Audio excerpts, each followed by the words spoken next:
The Big Ten balance of power is starting to interest me a little bit because Ohio State is the overwhelming top team odds-wise in the conference right now. And I don't have a problem with that. I would make them that as well. I keep looking at the next tier.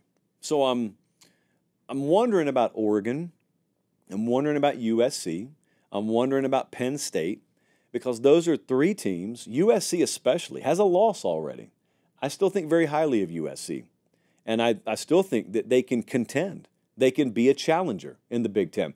Oregon, certainly, I think can be a challenger in the Big Ten. They needed a little more runway to start the season, but I think they'll be right there.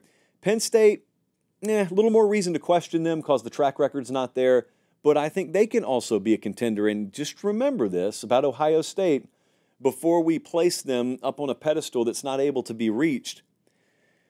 Do not... I don't know what the right word is. Just don't overblow the expectation level. I think the world of Ohio State, I think I picked them to win the national title.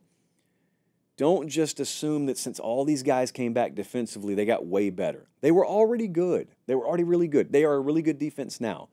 Just be careful thinking that they're all superheroes. They're not. They're good college football players. They're really good. And with Will Howard, don't just assume, because you've always been able to stretch the ball down the field vertically a lot, don't just assume that's magically there. It may not be there. So the thing about Ohio State is we will find out because they play Oregon, they play Penn State, and both of those games are on the road. And they play Iowa as well. So I don't want to look over this week's opponent at East Lansing, although I kind of am. But they will be tested. So my point there is when we get to, November, do we still feel the same way? Is it still Ohio State and the field in the Big Ten? Or might some of those other teams, and who knows what Michigan could do, I don't expect them to be in that conversation, but crazier things have happened.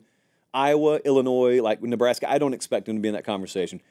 But is there a little different conversation going on in November? That's my only question.